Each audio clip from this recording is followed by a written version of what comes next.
It's the weekend and you have financial questions that need answering. That can only mean one thing. It's time for Jill on Money, the show that takes the mystery out of your finances. Here's your host, Jill Schlesinger.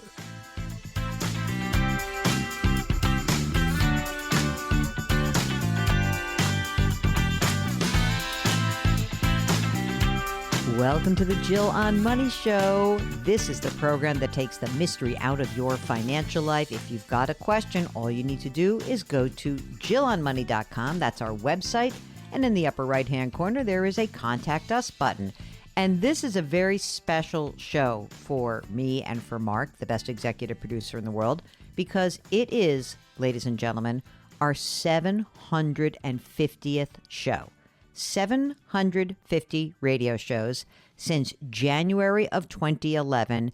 And all of this has been because of you, because of your great questions, because of you tuning in every week or maybe finding us on our website under the radio tab. We are so grateful for you. We are so grateful that we are in this position. And so with that said, let's get on with the program and start with Joe, who joins us from Iowa.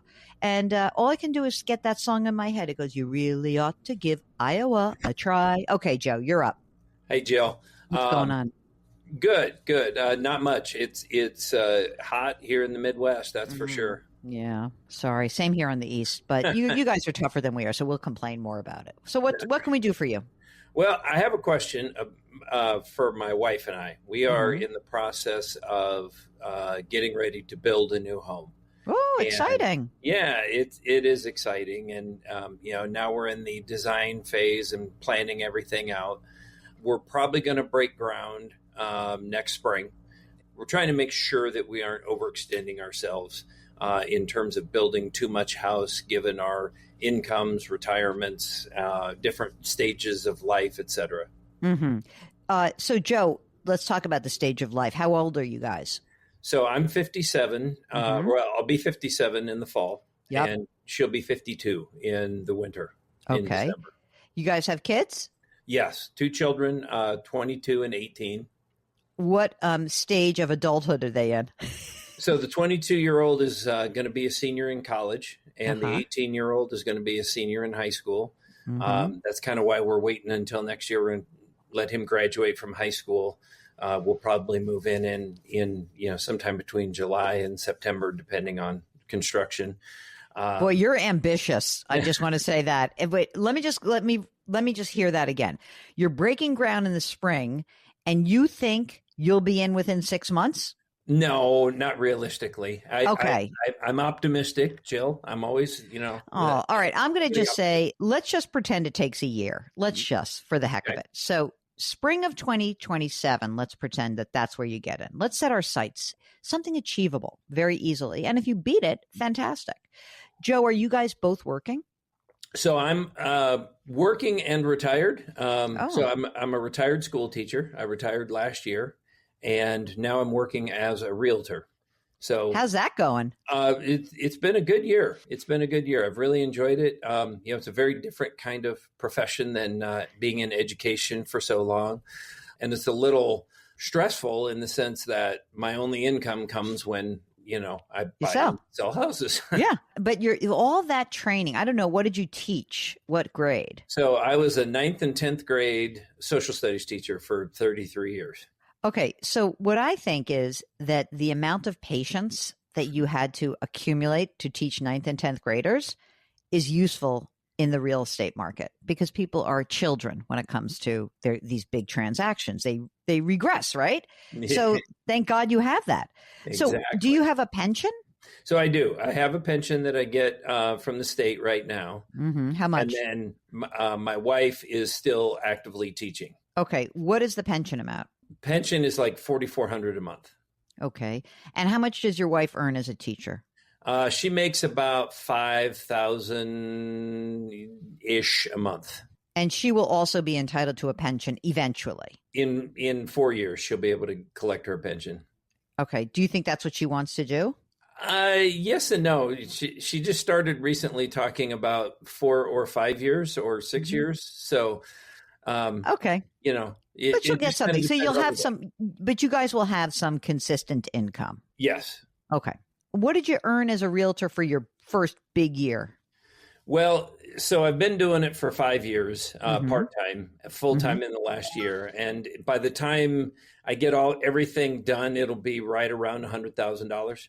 Oh my goodness, that's fantastic. I never thought that you were going to say that number. That's great. Yeah, my goal was to try to make 30 or 40. And so it's been a good year.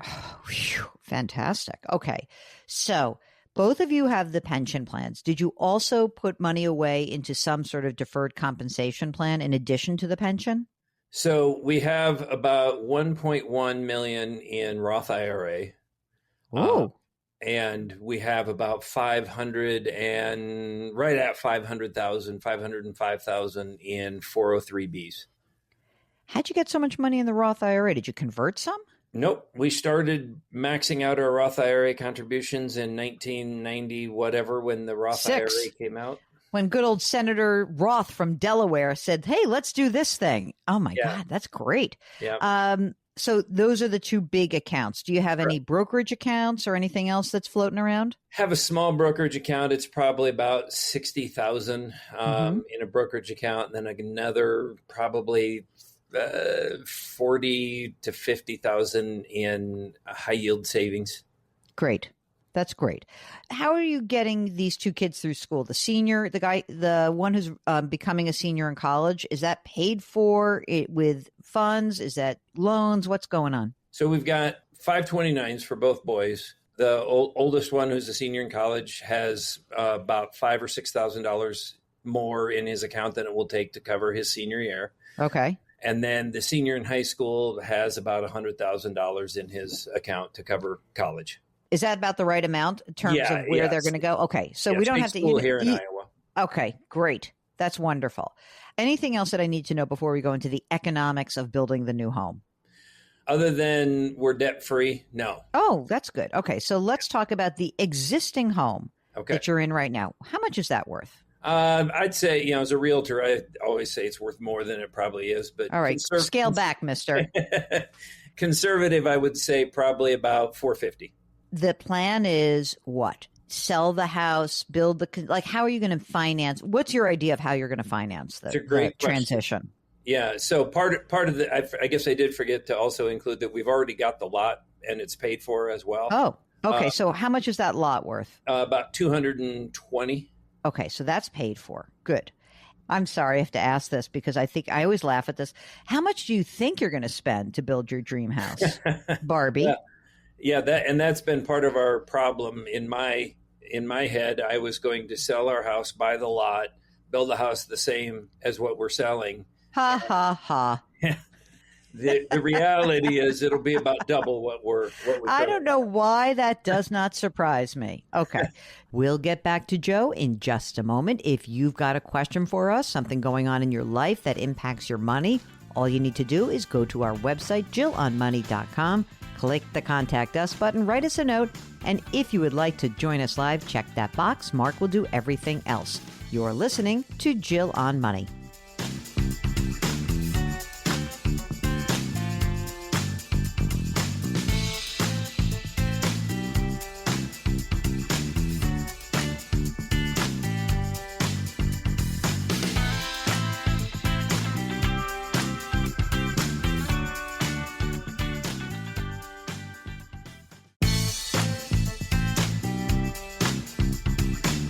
Back to Jill on Money, where Jill Schlesinger helps you take the mystery out of your finances.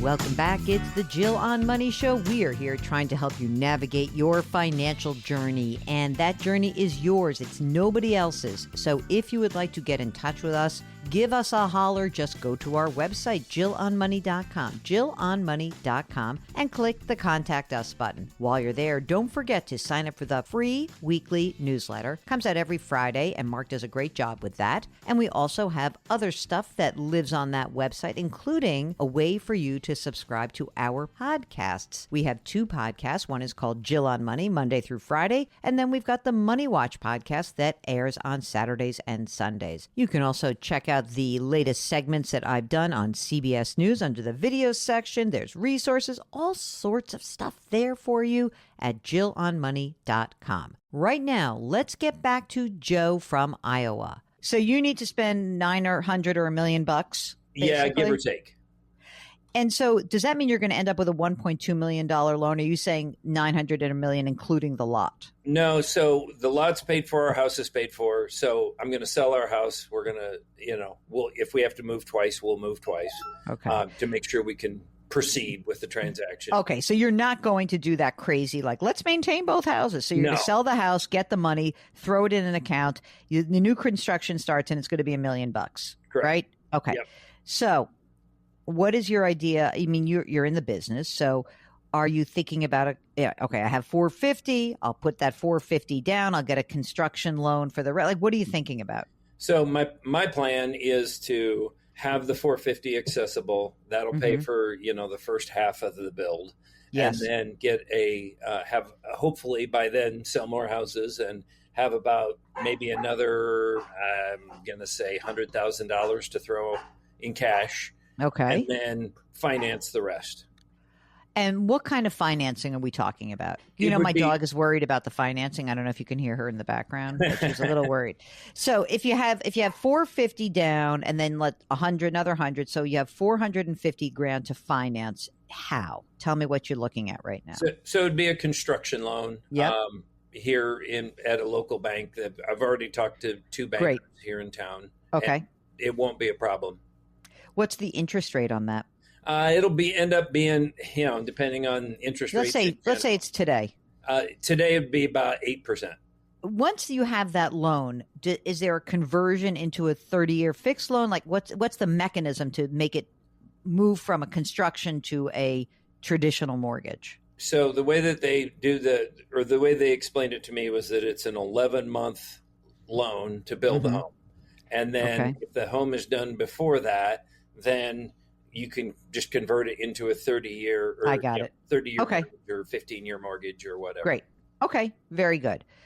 Okay. Forgetting about the house for 1 second, which is hard to do. I now understand this. So, it'll be money and you'll borrow it and then you'll pay it back. But what about all the other money that you spend? What are your current expenses in this existing home? Like, what's the cost of maintaining your life? So our current expenses are about, I want to say $6,000, $6,400, somewhere in there. Okay. Depending on groceries, gas, travel, those kinds of things. Okay. So when we have the new home, I presume it's bigger and the taxes are more, the insurance is more, and then you have this financing. So what is the expenses? What are the expenses going to be when you have this new house? Another $2,000, $2,500? What do you think? So it's going to be somewhere between $2,500 and $3,000 a month. Or let's say 3. Yeah, because I'm just good conservative number. So let's even just say you're at 10 grand a month. Okay, you're all in. It's done. I hope it's not, but let's just pretend it's 10 grand a month is what your number is.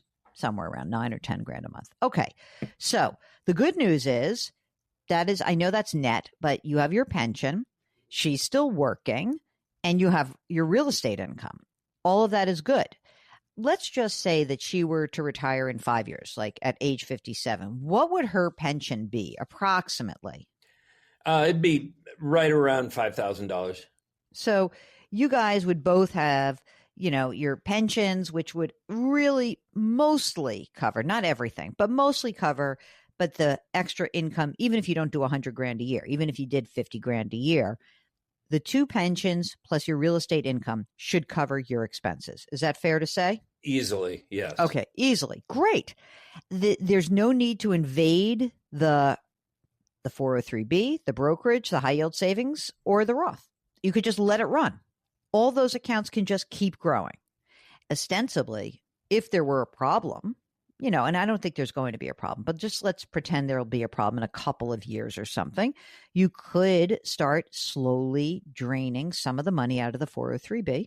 Not a lot. Like maybe when your wife finishes working in 5 years, right? You're going to be 62 and you're like, oh, you know what? Cost of living, things have changed. We need to take a couple $1,000s a month out of the 403B. So do it. And you'll pay the tax that's due. And that'll be fine. I think that, honestly, if someone said to me, we have 100, let's just say you made together 130 or 40 grand a year together, and we're building $1 million house, I would have been like, whoa, but you have those pensions. And that's a real critical part of the equation. So I think that as long as this new construction is not 1.5 million, I think everything works pretty well. I just think you should really try to, like, when you think about the construction and the decisions you're going to make, and I know there's like 1,000 decisions to make about a new build, all in, you need to make sure that you end with an expense of 10 grand a month for your house and your family. And that's it. If you can do that, I think it works. I really do. Do you feel like it can work at that level?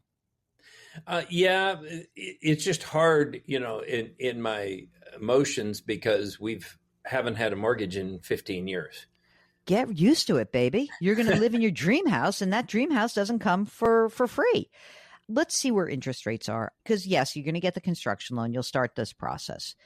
It may be that when you're breaking ground, and I don't know when you have to sign documents for a construction loan, probably soon before you start building, or how far in advance do you have to have that? Once we sign the contract, then we start the process of getting the construction loan once we sign the building contract, and we're going to do that in a few months. Okay. It could be that by the time you sign and you're ready to rock and roll, you're not even looking at 8%. Maybe it'll be 7%. And maybe by the time you're done with that property, you'll be at 5 or 6%. We don't know. And I think that what I've tried to do is give you parameters to keep you guys on track, to not blow through all your assets, and to live in this great house. So I'm a dream maker, not a dream crusher today, Joe. And you know what? If you keep working, thinking you're going to make 30 or hoping to make 30 or 40 grand, and you're still making $100,000, you can take all that extra cash and just pay this thing off. Exactly. I mean, if you're cranking like, hey, I am making this 100 grand a year, and you have an 8% loan, Mark's right. You could take that money and just slap it down on that 8% loan. A lot of people are used to hearing me say, don't pay down the mortgage, but that's when you have like a 2% mortgage. An 8% mortgage, you should feel free to actually pay off. There's no problem with that. Risk-free. When I say pay it off, gang, and I say, it is literally like you're earning an 8% guaranteed return, which, is almost double what you would get in a safe treasury. So I think you should feel comfortable doing that. And do you think your wife might work? I feel like his wife's never going to retire. She's going to be like, I'm going to keep working because is she feeling okay about the numbers, or is she nervous too? She's not as nervous as I am about the numbers because she wants to build the house she wants to build. Yeah. And I'm the one that's more the budget nerd and wants to keep it, under control, so to speak. Without the pensions, I would be nervous. Those pensions change everything. I mean, that's the equivalent of, more than $3 million. Yeah. I mean, and I think you're in really good shape. You really are. If you've got something going on that needs another set of ears and eyes on the situation, get in touch with us. Go to JillOnMoney.com, click the Contact Us button, write us a note, and check that box if you'd like to join us live. You're listening to the Jill on Money Show. We'll be right back.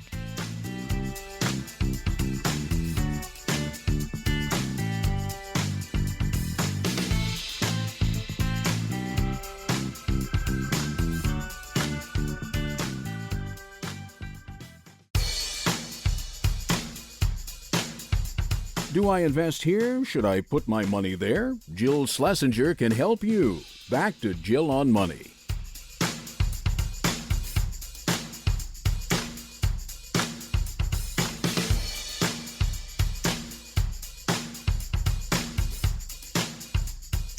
You're back. It's Jill on Money. This is the program that attempts to take the mystery out of your financial life. We do that with a little help from you. We rely on you to go to our website, JillOnMoney.com, and click the Contact Us button. Write us a note, and we'll be happy to help you out. If you're shy and you don't think you want to appear with us, that's okay. Just give us a lot of details when you send in your questions, so that way I don't have to follow up and say, oh, please, can you send us more information? Someone who wasn't too shy to join us is Lisa. She joins us from New Jersey. You know, I started listening to your show a couple of months ago, and I've gleaned a lot of information out of it.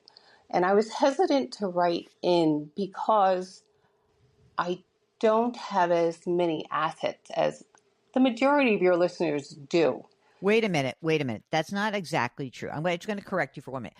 Many of the people who come on the air do, but I think there's a lot of people listening who want representation. So we are happy to hear from everybody. And so, Lisa, I'm glad that you did write. And how did you find us a couple of months ago, by the way? I was listening to another podcast in the morning while I was getting ready for work, and somehow it popped up. Your show popped up. And as of yesterday, I started following your other podcasts. Money Watch. Yes. Fantastic. Oh, my God. I love it. Okay. So let's find out what's going on, whether you have $0 or gazillion dollars. I still want to hear from everybody. So tell us what's going on for you, Lisa. Okay. I'm 63. I have been with the same job, which I truly love, for 21 years. I am very interested in retiring at 65. That's been my goal for the last 10 years. Okay. My children and grandchildren live in California. And while I still have a little pep in my step and some energy, I would like to move out to California and watch those kids grow up and do things with them. I love this idea. Now, are they in Northern or Southern California? They're in Southern California. Oh, so nice climate. You're already used to paying high taxes because you live in New Jersey, so there's not a big problem there. You'll just be used to it. It's like being at Base Camp 1, and you'll just be going to Base Camp 2. It's not a problem. So, Lisa, are you in a type of job that would earn you a pension or not? No, I do work for a private school. We have no pension. We have a 403B, which they generously match 30% of whatever I put in. So Wow. that that's a pretty much unheard of from what I understand. Absolutely. So how much money is in there? As of yesterday, it was about $551,000. And it's all in the traditional, not in Roth, right? Traditional. Okay, got it. That's great. 30%, man. Okay, how much do you earn? I earn $80,000 a year. Besides the 403B, do you have other savings, other investments, anything else going on? I have $14,000 in a high yield savings account, and that's it. Okay. How about your house? Do you rent or do you own? I rent. How much is the rent? My rent is $17.55 a month. What? It's so cheap for New Jersey. It is, yes. I was very lucky to find it 5 or 6 years ago. I'll say $17.55 a month. And if you were to move out to California, would you move in with with the grandchildren? No. Actually, I was out there in February and kind of visited a couple of different complexes to see where I would want to land, and the rents there are much higher, probably around $2,800 to $2,900 a month. So that's a big jump. Sure, I get that. Would you try to do some work if you moved out there, or like retire, all in retire? I would definitely be open to working a few more years. If I could find something remote, that would be ideal. I don't know how much I would need to earn. Well, right now, what do you spend just in terms of like all of your expenses with some travel to California? Like, what do you spend right now? Well, with my rent aside, I keep it at around $2,000 a month or a little less. Okay, so let's say $2,000 a month plus. So really, it's about $4,000 a month with Correct. your rent. Okay. And that would go up to $6,000 a month. Correct. Okay. do you have any benefits that would continue after the age of 65? So I presume you're saying I want to work till 65 because then you can qualify for Medicare. But is there anything else you get from the school after that or not? No, nope. Okay. So what is your Social Security benefit at age 67? 2641. 2641. And what is it at age 70? 3423. Oh, I'm talking to you because we yacked before we got on the air, but I didn't tell everybody that you're single. Right? Correct. Okay. Correct. Just me and my dog. You and your dog hitting the road. I feel like going cross country. I feel like there was a road trip in our future. Your health is good. Your family health, like looking forward, is that like, where are you with that? Well, both my parents passed before 80. They both had health issues. I've been very proactive for the last 15 years, going for checkups, going for screenings. I'm very healthy. Okay. I'm very, very active. I go on 5-mile hikes once every weekend. I just follow up with all my doctors, and they're telling me everything looks good. That's great.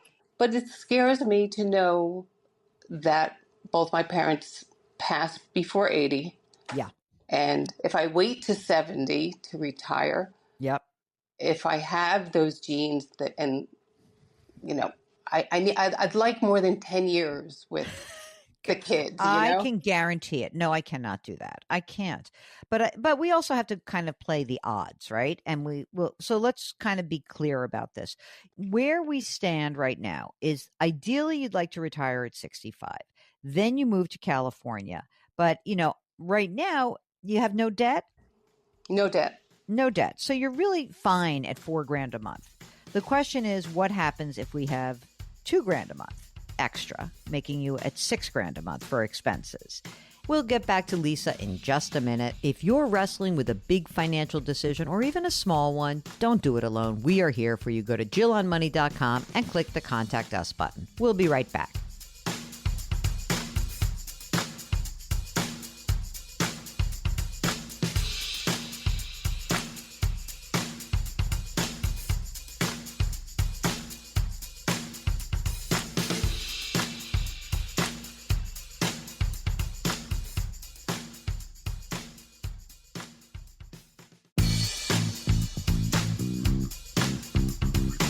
Welcome back to Jill on Money, where Jill Schlesinger takes the mystery out of your finances.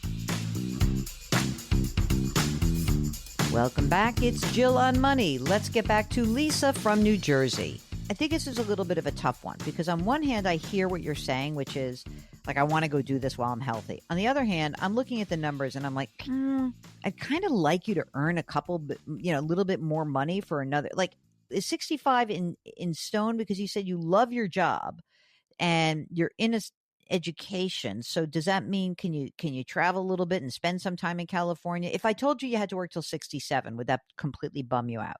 Not at all. And I do have such great flexibility with this job because we follow a school schedule.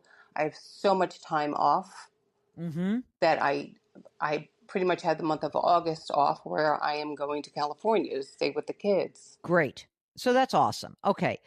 I have a sense that this will work better if you work till 67. Mark, do you agree with that? I do. I think based on what we have and what we need, and, she loves her job. Her rent is so cheap. It's so cheap. That's why, what I think might be interesting, Mark, is to have her you have to put how much money into your 403B right now? Like, what do you put in to get that 30% match? I'm only able to afford to put in 10%. What if you stop putting money in there and you put the $8,000 into your high yield savings account? I want you to build up some money that's not in the retirement account. Mark, don't you think that's a better thing to do with $8,000 a year for the next 4 years? The match comes regardless. I'm not sure if the company match. If you stop contributing, will you still get the company match? No, I will not.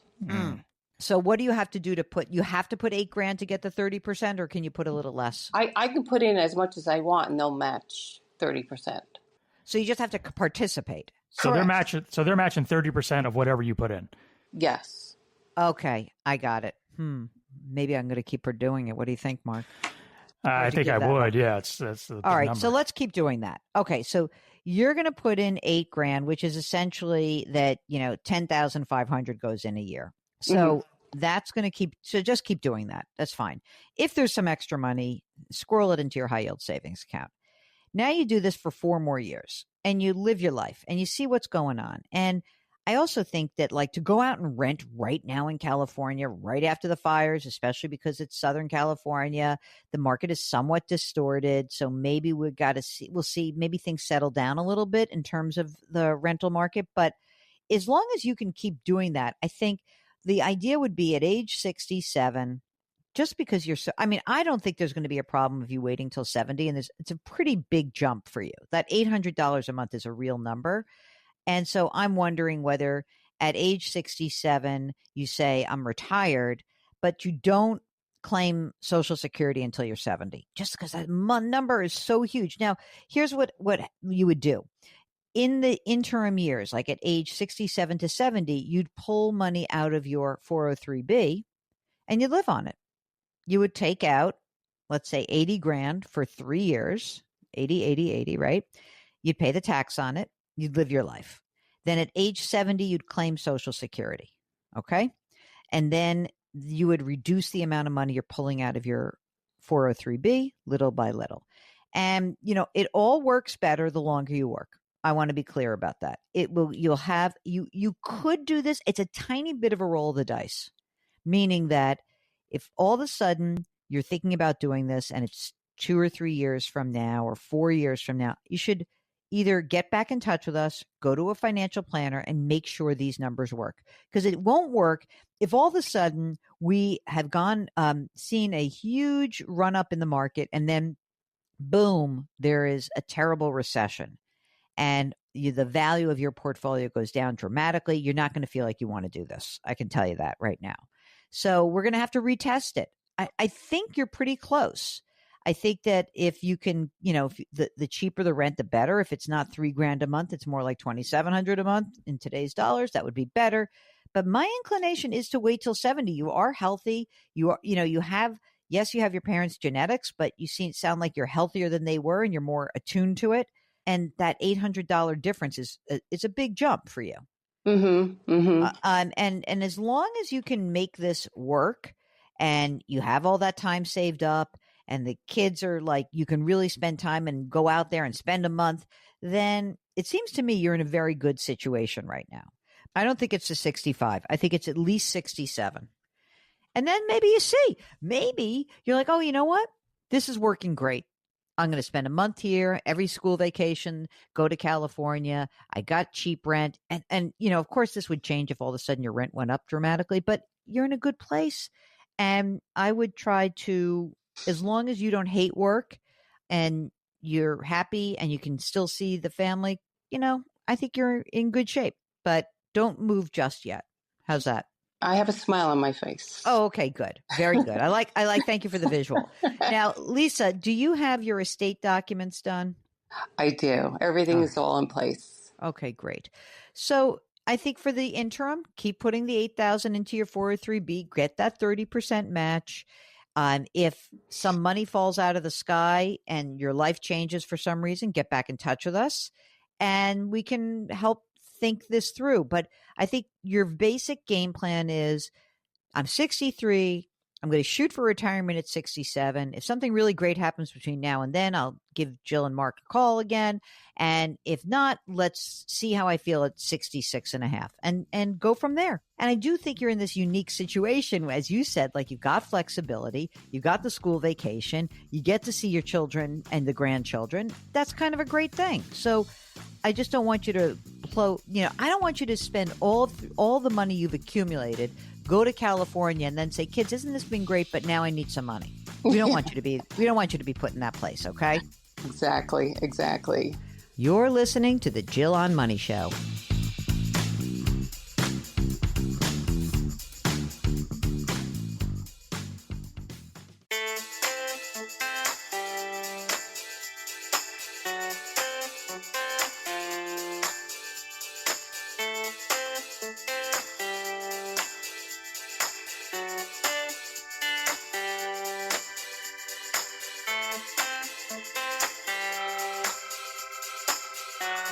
Welcome back. It's the Jill on Money Show, and we are here trying to hold your hand as big or small financial decisions come along the way. If you need some assistance, just go to our website, jillonmoney.com, click the Contact Us button, write us a note, and we'd be happy to help you out. That's what Deirdre did. And Deirdre writes, my uncle passed away last year and left his money to my mother. My uncle and mother had a shared bank account. After he passed away, the money was transferred to this shared account. And my mother asked that $30,000 be given to each of her grandchildren. Since that time, my sister has been silent unless asked about the matter. When we asked about 6 months ago, she stated that any amount gifted over $9,000 will be taxed and gave a word salad response beyond that. I'm obviously concerned, and I have no idea what to do about this. I understand that if she withholds the money, I will have to seek legal help. What are the tax issues that I need to be concerned about regarding the money? First of all, Deirdre, I'm sorry. This sounds like it's going to be one of those contentious family issues, but at least let's get some of the facts on the ground. Any person can give another person, related or not, $19,000 a year and not have any tax implication. That is called the annual gift tax exclusion.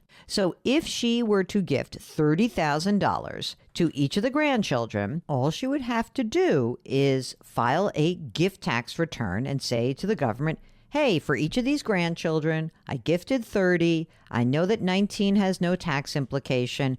I am claiming an extra $11,000 per grandchild as part of my total exemption for my estate. So if her estate is worth less than $14 million, soon to go to $15 million, she can do this easily. To be clear, the recipients of this gift have no tax liability. It is a gift tax that would have to happen at your mom's level. She would seek the counsel of an estate attorney or a CPA to help her make those filings. And I hope that helps. If you have an estate question, a gifting question, just go to jillonmoney.com and click the Contact Us button. We'll be right back.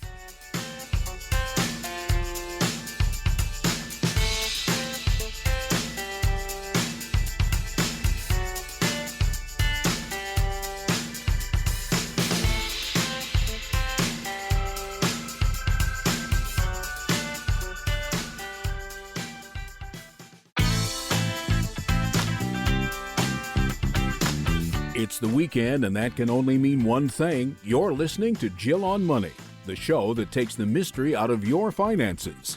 Here's your host, Jill Schlesinger.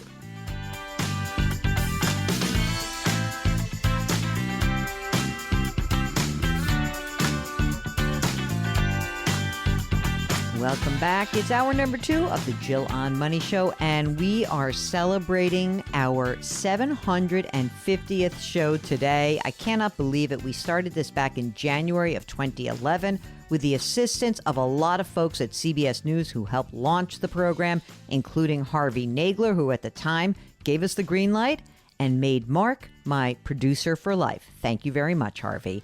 Okay, this is a program that takes the mystery out of your financial life. If you've got a question, go to our website, jillonmoney.com. Right now, let's talk to Tom and Jerry, who join us from New Jersey. Guess what? It's not their real names. I know, it's shocking. All right. Hi, guys. How are you? Great. How are you? We are doing well. What's going on for you?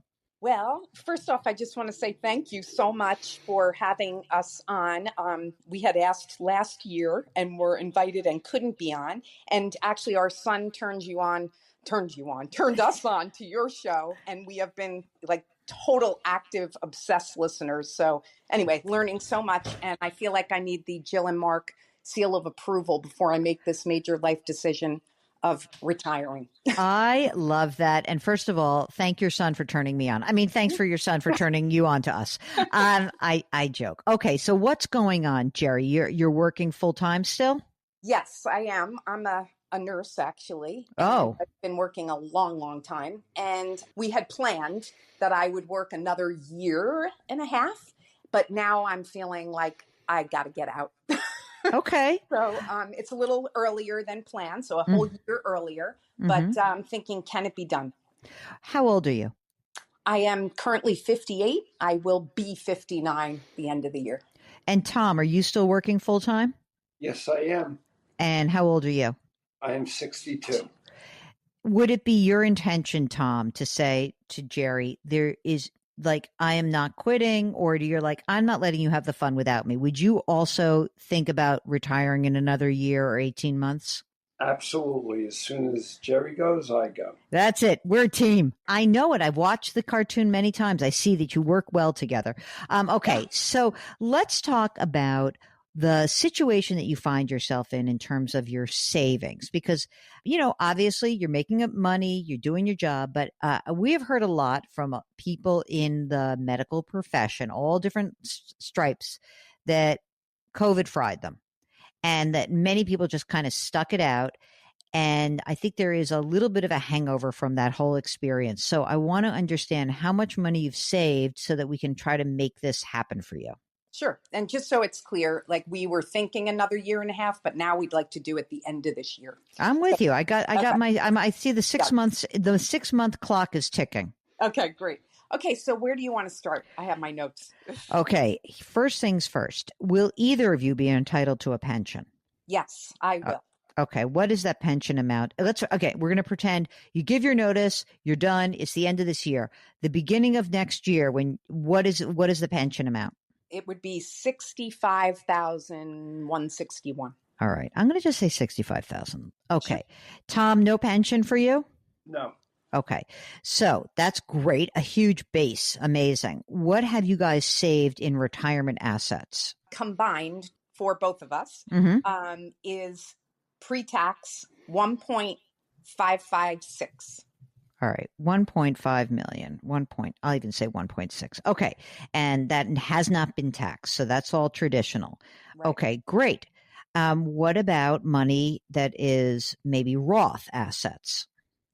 So total combined, 1.316. All right. Okay. So that's Roth. Great. What about beyond that? Do you have a brokerage account? We do. It's 73. Okay. Great. What other assets do you have? Is there CDs or bonds or anything like that floating around? None of those things. No. Okay. Savings account, but like we can't use it. So how much in savings? Checking savings? 21K. Okay. How about your home in New Jersey? How much is that worth? We'd safely say 900, but it could be more. It's gone berserk here. Do you still have a mortgage on the property? No. Okay. Do you own any rental property, vacation home, second home, anything out there? So second home, we do. Okay. Yes. How much is that worth? Right now, I would say, after we did some work, 1.7 to 1.9. Wow. That's a lot. It's in a expensive area. Okay. And do you have a mortgage on that property? We do. We actually took it out to do this work. How much did you take out of a mortgage? So the balance is $322. And what's the interest rate on that? It is 2.625. Oh my gosh. Jerry and Tom banging out that low mortgage interest rate. So you don't have to pay that off. That's pretty good. Yeah, it's a 15-year. It'll be done in about 11. Okay. Fantastic. That's great, though. I mean, terrific that you have a nice locked in interest rate. No need to worry about it. Do you guys have grown kids? We do. We have two. How old are they? 31 and 27. Are they launched or do you help them in some way? Well, we don't help them, but one of them may need some help getting a place. So, buying a home, you mean? Yeah, or apartment, that kind of thing. Yeah. Is that something that you would want to do regardless of the impact on you? I guess, I know a lot of people, I'm about your age, so you're my cohort. A lot of my friends are in the very similar situation where they look at where they are and they'll say, I'd like to be able to help my kids. My biggest concern is that it doesn't derail your own retirement plans. So I need to know how much of a priority you think that is going to be for you guys. I mean, I'm making it sound like he needs complete assistance. That's not true. It's just we'd like to help get him launched. Okay. But I wouldn't want it to affect, and he would never want that to happen. But I mean, if this discussion tells us, oh, I should work another year and it would be easier to help, and again, I'm not buying a whole house. You're like a little help, a little like, I want to help you with a down payment. When you think about that help, what does that amount to for you guys? In other words, I'm going to make it up since you're from New Jersey. I'm just going to make it like, do you want to say like, we want to help this guy, this young man buy an apartment. If you want to buy a studio apartment where he wants to live, it's going to be $1 million. We want to make sure he has $200,000 down payment. Is that something that we're talking about or more than that? I mean, I think that sounds around right, except I was thinking more like because of his profession, it's very variable income. I was thinking more like, can we gift every year or something like that to like assist with the ongoing payments? Because he's squirreled away a ton of money to have a down payment. Yeah. So it's more like it's that help along the way to make him feel like he can. Making this clear. No, that's great. That's amazing. We'll get back to Tom and Jerry in just a minute. If you've got a question, just go to JillOnMoney.com, click the Contact Us button, and write us a note. And of course, while you are on the website, do not forget to sign up for the free weekly newsletter. It comes out every Friday, and we will be right back.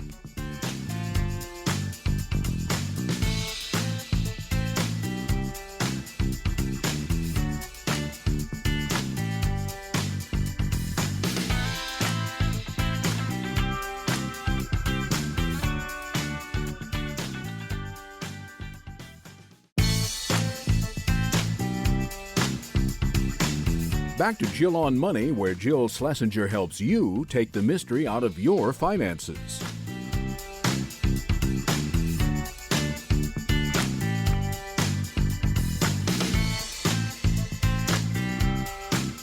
Welcome back. It's the Jill on Money Show. We are answering your financial questions. If you've got one, just go to JillOnMoney.com and click the Contact Us button. Let's get back to Tom and Jerry from New Jersey.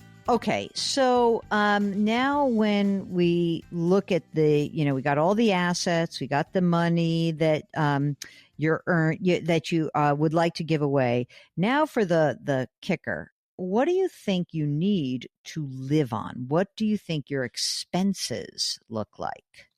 So right now, when we run our numbers, but like we feel we are going to change our lifestyle a bit, moving away from this primary home and to the other home. So we think we spend about 10 grand a month now. Okay. But we are, kind of hoping we can spend more. Okay. But just so we're clear, you would sell the primary residence, that $900,000, you would sell the house, and then you would move to the second home and live there full time. Is that correct? That's correct. Okay. Yep. So the $900,000, you pay some tax on it because I'm sure you bought it cheap when you were younger, but you'll clear some bunch of money. I don't know. Well, I'm just going to say, I actually inherited this. My father passed away. Oh. And so I get that stepped up basis. Step up in cost basis. I see. And when did you inherit the house? Do you remember? 2013. All right. So it's not as, so in fact, do you think you guys have, I don't know what the fair value was in 2013, but yeah. Is it more than $500,000 of gain? I doubt it, right? No, probably not. I mean, unless it goes for like over 1.2 million. Okay. So, I mean, which would be a good problem to have, I guess. Yes. So let's be honest. All right. So the 900, it's just about clearing that and, paying commissions and stuff, right? Yeah. So we could potentially have, just so I make sure we have this, we're all on the same page, that what we're looking at is 1.6 million in traditional, 1.3 in Roth, the brokerage account, which is worth 70-ish. You would be able to put in probably another 800,000 in there from the proceeds of the house, right? Mm-hmm. Yeah. And then you move to the second home, and you would want to be able to have $10,000 or $12,000 a month of living expenses. So this seems very reasonable because two things. One, you got the pension. You have that 65 grand. So that's number one. Number two, you will eventually have Social Security, right? Yes, yes. And do you have those Social Security numbers available? I do. Yeah. What do you So got? we were thinking that Tom would wait until age 70 and his would be 43, 45. Mm-hmm. And I would probably take it at age 67 and it would be about 3,200. I mean, there's no problems here because this is really a huge amount of a base, right? You really essentially have this period like, okay, in 6 months you're done. Now you've got this period, when you're 59-ish, you'll start to take some of the money out of the traditional account because you really would. This to me is like where you're going to get the money to augment the pension. You're going to take the money that's out that has not yet been taxed. Obviously, Tom's already over the age of 59 and a half. We can take money from his first. How much do you guys earn together right now? Like 188. So, I mean, even if we just kept you in the 22% tax bracket, if you pulled out the amount of money that would keep you in the 22% bracket, first from Tom's account, just to get that money out, right? Because it hasn't been taxed yet. And you keep doing that every year, then you will be in the situation where, my goodness, you'll have plenty of money coming in by the time you claim Social Security. You're in great shape. And yeah, I think you absolutely can gift to the kids. I have no hesitation. So I don't know how much you want to gift also. So let me just start with that.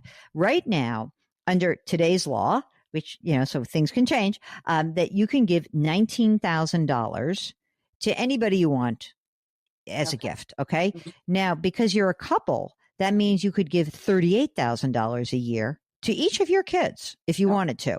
Mm-hmm. Now, the thing is, I'm not sure I want to do that, but maybe you would. Maybe you say, like, we're going to sell this house. Let's do 38 this year to each of them. Mm-hmm. Let's do 38 next year. Let's push some money to the kids. Let them do what they want to do, each of them. And then we'll reassess in a year from now. You don't give it to them saying we're giving this to you every single year. We say, this is what we're giving right now.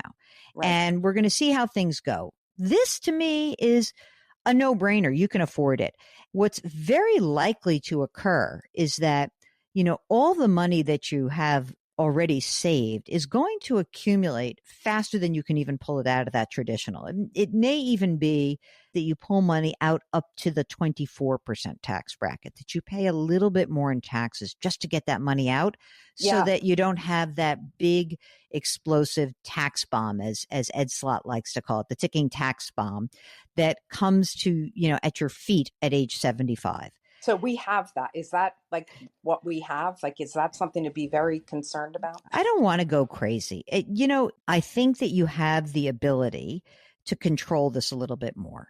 So how about, can we spend more money? Because we do have a financial planner with our, where our money is kept. Yeah. And we've kind of thrown out the idea of us spending like 15 a month.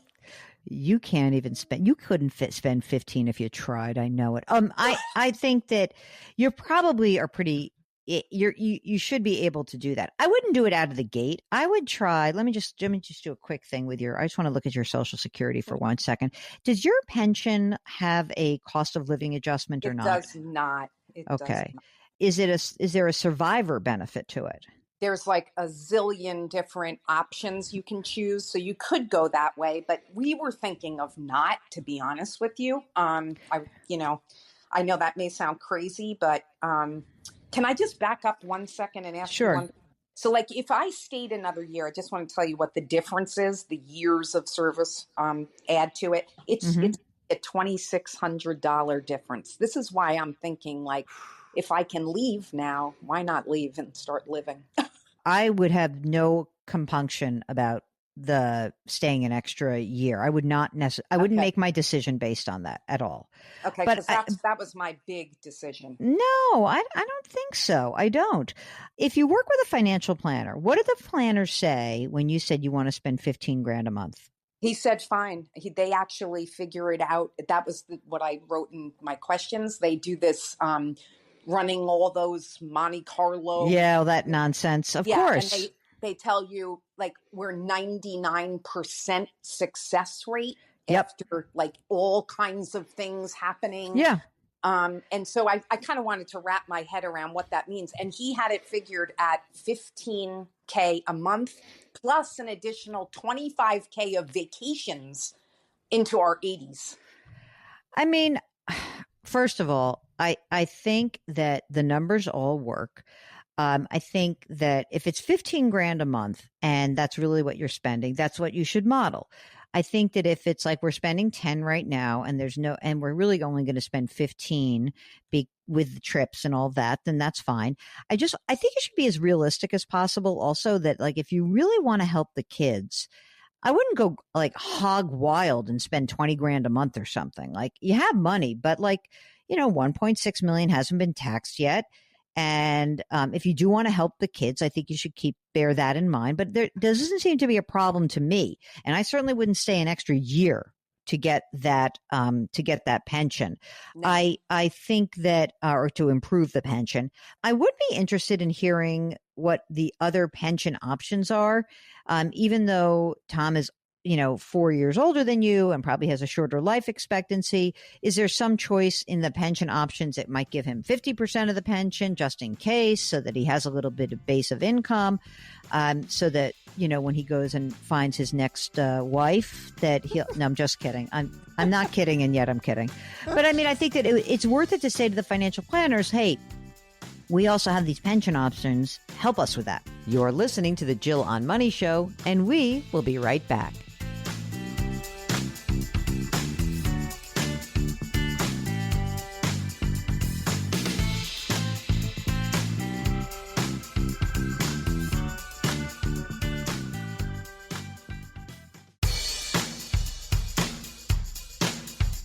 Do I invest here? Should I put my money there? Jill Schlesinger can help you. Back to Jill on Money.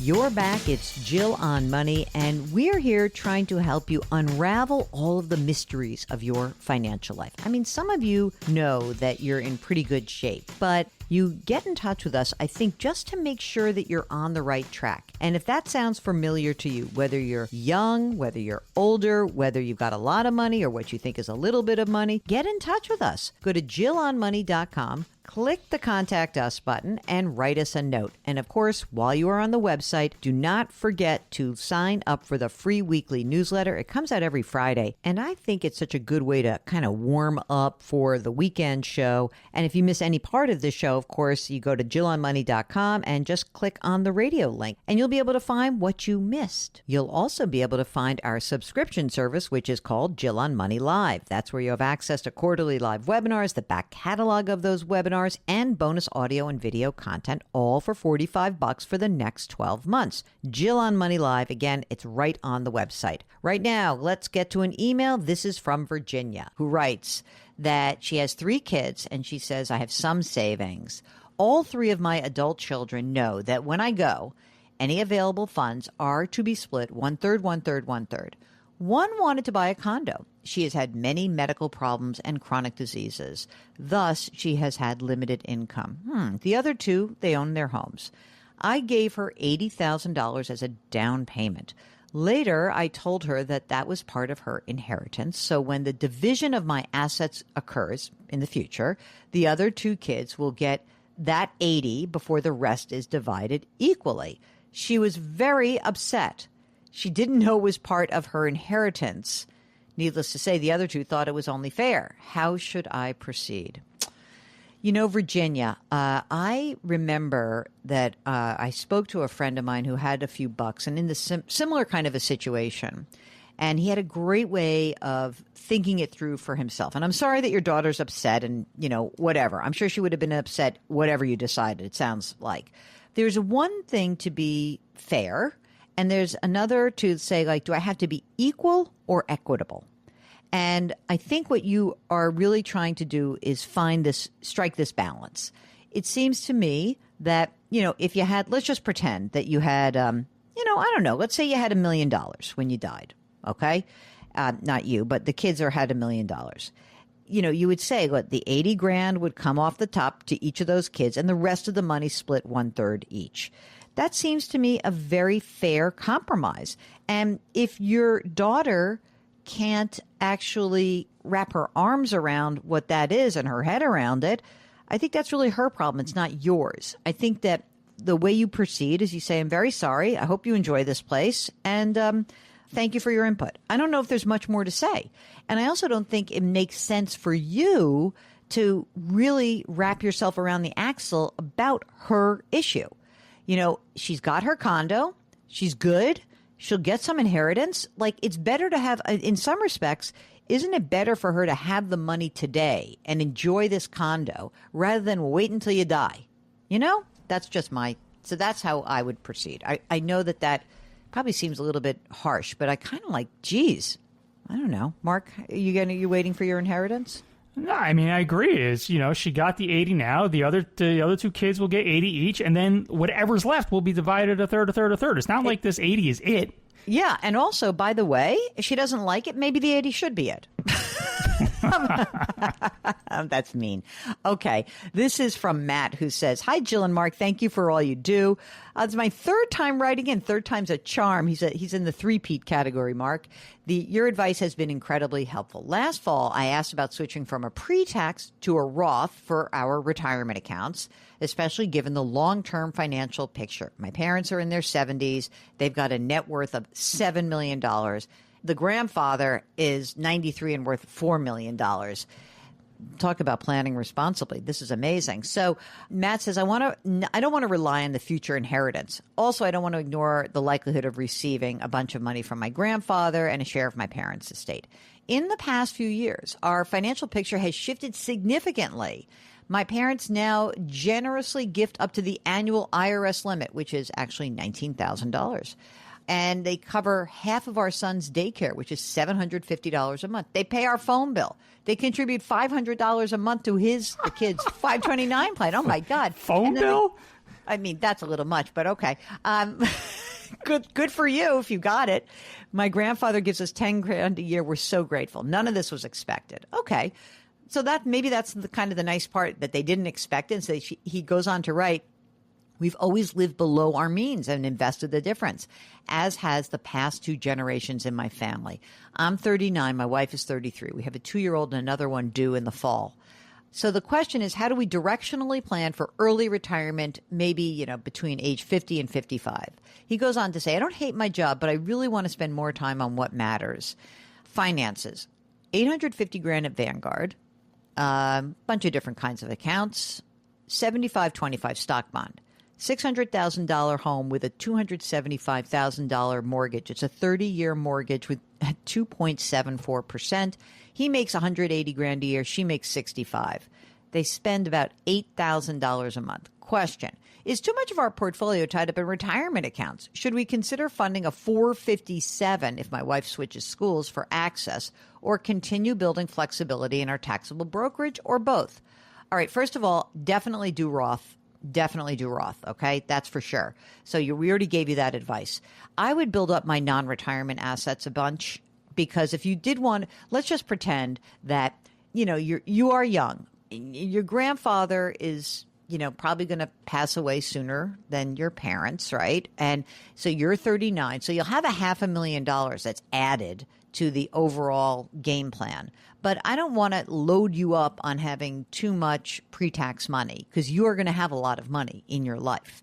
So I don't think you have too much tied up in retirement accounts now, but I do think that it depends if that 457 plan, if that is a pre-tax plan or is it a Roth plan. And I have a feeling it's pre-tax. I don't know do we see a lot of Roth 457s? I'm not sure we do, as many as, say, the 403Bs. Not that common yet. Yet, right. But I think you're in great shape. I wouldn't worry about a thing. You're doing great. I would probably do, if she were to switch jobs and she has a 457, if there's a Roth version, sure, go crazy. Put a bunch of money in there. If there's not, then just build up the plain old brokerage account. If you've got a question, all you have to do is go to the website, JillOnMoney.com, and click the Contact Us button. It's Jill on Money.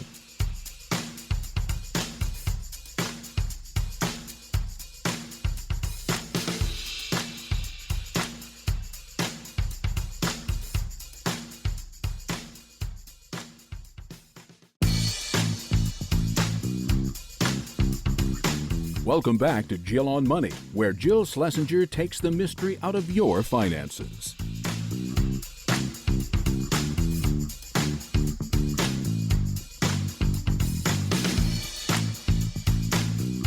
You're back. It's Jill on Money, and we are here listening to what's going on in your lives and how that might impact your money and trying to provide you with a little bit of guidance.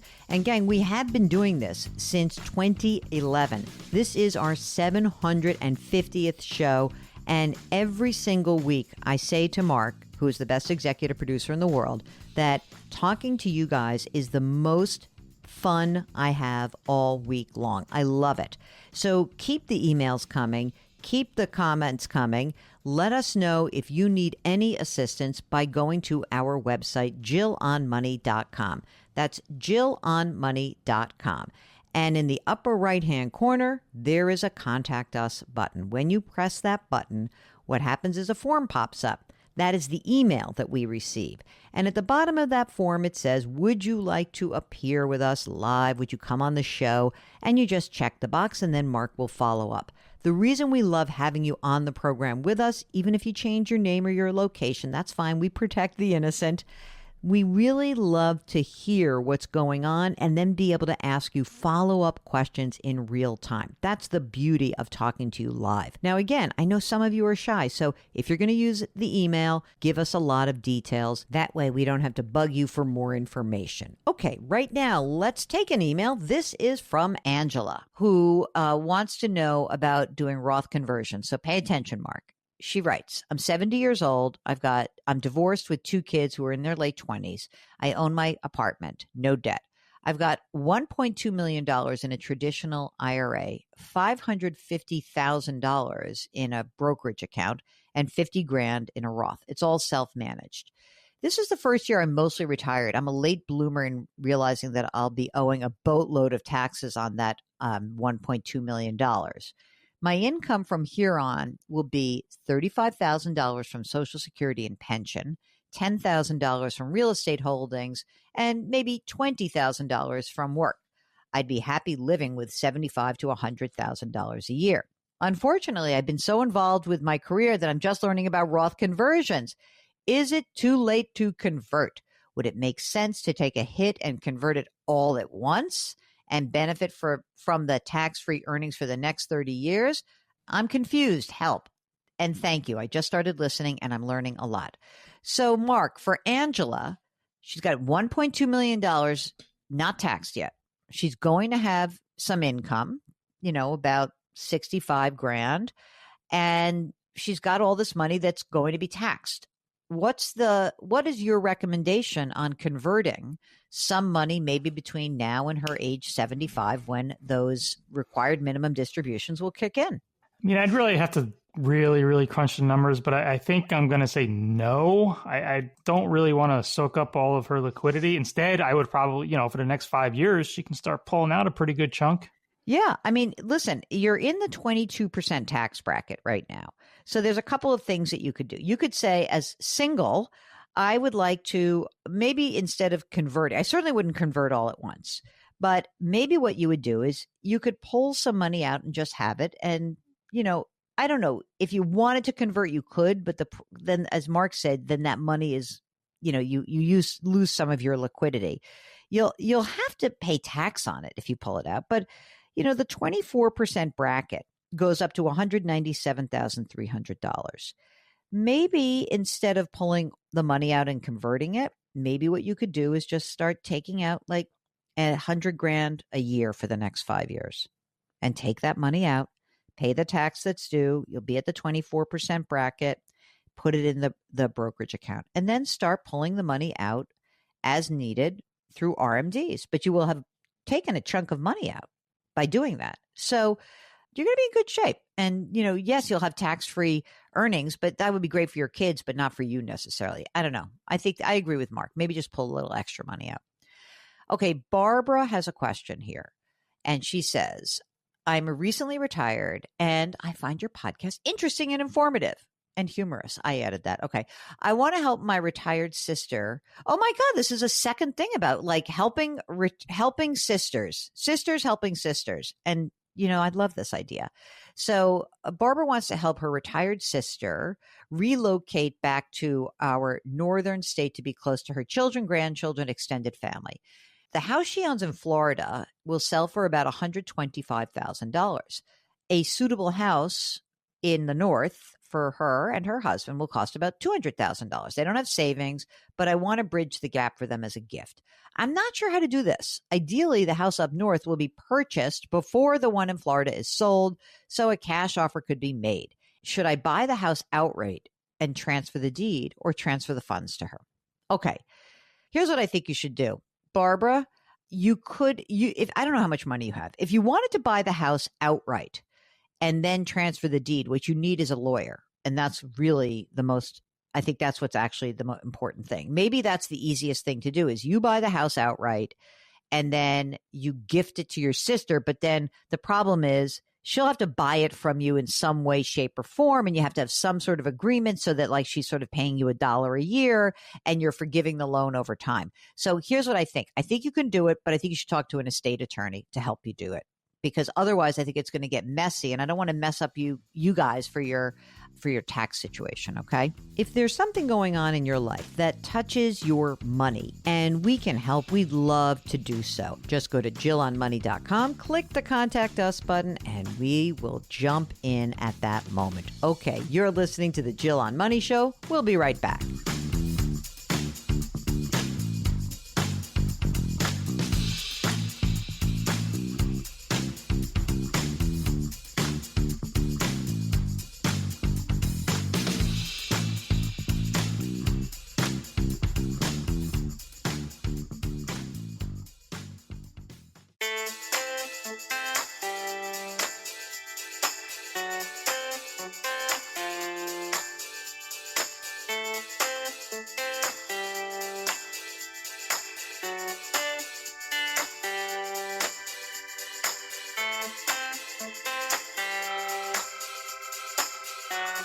You're back. It's Jill on Money, and we are here answering financial questions from anyone who's got something bubbling up in their lives. And we're also here to help you maybe decipher some of the news headlines. Maybe you're wondering, well, how does the Fed impact me? Or maybe you're wondering, what is up with these Trump accounts? Should I have a baby? Hurry up and have a baby in the next few years. Maybe you want to understand, what is it about the changes in the tax code that are going to actually impact your life? Some of these things are very directly related to you, but it feels convoluted in the conversation. So if you need specific advice about what is going on for you, we would love to help you out. Just go to JillOnMoney.com, click the Contact Us button, write us a note, and then, of course, if you'd like to join us live, check the box, and Mark will arrange to bring you on the air with us. Very easy to do. Okay, let's get to an email to finish up the show. This is from Mary, who asks, should we convert our traditional IRAs to Roth IRAs? Last year, our adjusted gross income was $509,000. We have brokerage accounts of $3.5 million and IRAs totaling north of $6 million. It seems to me that this question comes down to us paying the taxes now or the kids paying the taxes when they inherit the assets in the future. We are 78 and 79 years old. Mary, you are exactly correct. This is a question of who's going to pay the tax and at what tax bracket. I mean, you've got a ton of money and you know that. The real question is, what is the situation that your kids are in? If they are all in low tax brackets, then maybe don't worry about it. Maybe they will pay the taxes, and that's not a big deal. One other idea might be that if you are charitably inclined, to use the qualified charitable distribution rule where you can gift from your IRA to charities, but I don't know if you're charitable or not. I just put that out there. This is a good problem to have, so good luck to you, and follow up if you need some more information. Well, that's it. That's the show, the 750th Jill on Money radio show. Our music is composed by Joel Goodman. Mark Talercio is our executive producer and king of all things web, and we ask that you lift someone up. Change your work, change your wealth, change your life. Thank you for listening. We'll talk to you next week.